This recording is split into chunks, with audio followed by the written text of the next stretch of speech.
Now, there's a difference between being overprotective and controlling, and I think so many people confuse the two and think that they're just being overprotecting, when in reality, you're a little bit more controlling than you like to admit. Hello y'all, my name is Jeanette, a relationship and mindset coach, and welcome back to another video dedicated to help you break out of the cycle of toxic behaviors and relationships in your personal and romantic area of your life.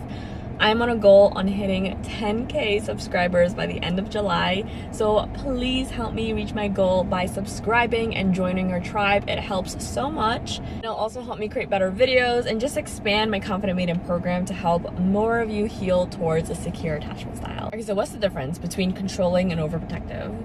And I think the best way to explain things is by giving examples. So here are some signs that it's not overprotective, but it's controlling. And make sure you get your notepads and pens because these are going to be very detailed, very specific, as always, to help you get more clarity. Okay, number one, we're going to start off strong. And this is omitting the truth instead of telling our partners how we really feel because we want to protect their feelings.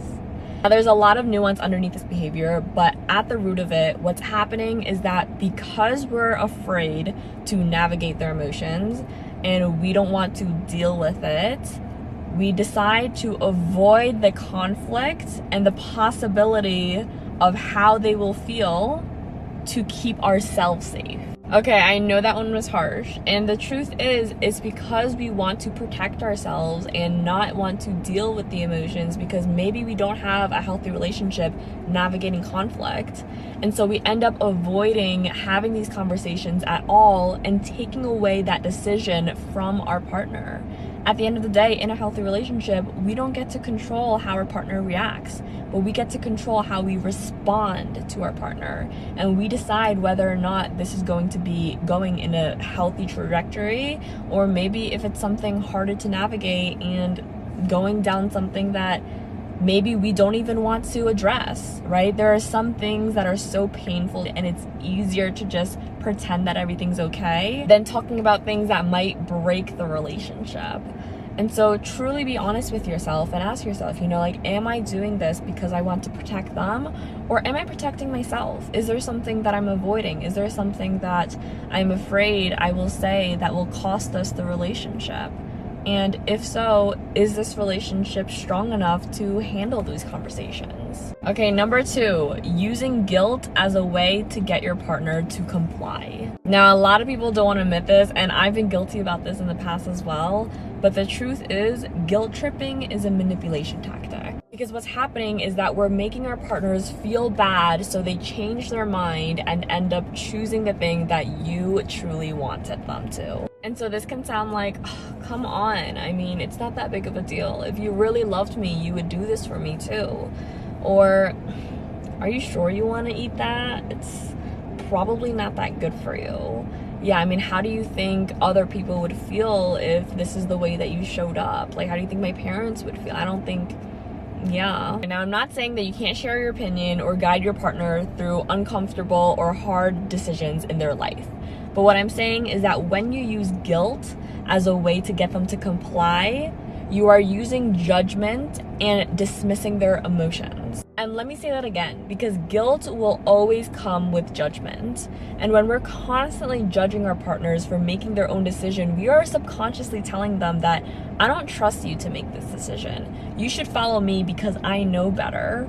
And that places your partner on a level below you. And you're essentially disrespecting their thoughts, their opinions, their own decisions, and invalidating how they're feeling. And over time, there will start to be a power imbalance, and your partner will feel as if they've been ostracized from you because there's constant judgment from the guilt tripping. Okay, number three, let's talk about jealousy and the way that it's used to cover up control. And I've seen this relationship dynamic way too much where their partner is defending them and saying they're just being protective when one of the things they did is in a blaring red flag. So this means micromanaging other people's actions towards you. I didn't like the way that this person looked at you. Oh, so are you trying to make me jealous? Did you do that on purpose? Did you flirt with them on purpose? And it's this constant mistrust towards you and constant berating and questioning whether or not you were doing something unintentionally to make them jealous. And so what's really happening is that they feel a deep-seated wound of insecurity.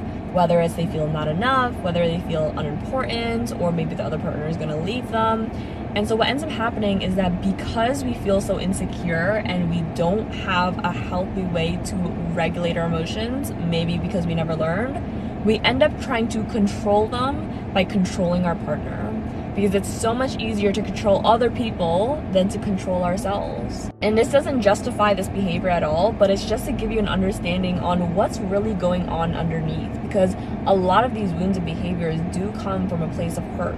But when this jealousy starts translating into not letting you go out, not trusting you into doing your own thing and having your own life and independence, then it becomes a lot more apparent that this is control, where you constantly have to watch every step you make, walk around eggshells, feel as if you're scared to just express and be yourself because what if this makes my partner go off again? Number 4, when they use the silent treatment to punish you. Now, the silent treatment or stonewalling is very manipulative and it's emotional abuse. And I made a couple of videos on it if you want to watch it on my YouTube or my TikTok and Instagram. I'll link in the description below.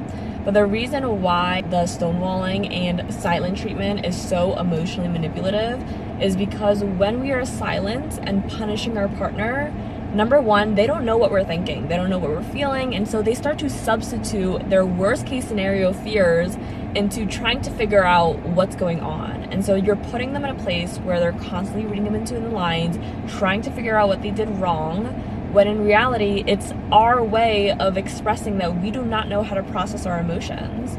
But when we're using it as a weapon and as a way to punish our partner to make them feel bad, that is only fueling a disconnect in your relationship. It's only teaching your partner that they cannot come to you when they truly need to. And they are not allowed to express their emotions freely. Because if they say something wrong, they will be punished for it. They will be silenced. And they will have this emotional disconnect from you, which is super painful, especially for more of my anxious attachment styles. And this emotional neglect that happens is a way to try to control your partner and have them comply, to not say the wrong things, to not be difficult and just to be obedient. But in a healthy relationship, we allow our partners and us to express our emotions freely. Now, I'm not saying we're not sensitive around what we say to our partners and we're not criticizing them, obviously not in a healthy relationship. But what I'm saying is that, sometimes we have differing opinions. Sometimes we have agrees to disagrees. And being okay with that and having a safe space for your partner to feel safe in sharing and for you to feel safe in sharing will allow you to create more vulnerable and emotionally intimate moments, which is so important because there are so many things that are uncomfortable to say, even to admit to ourselves, let alone admit to another person. And so creating this safe space in a relationship without judgment is so important. And so if you notice if any of these behaviors are starting to resonate and you're thinking,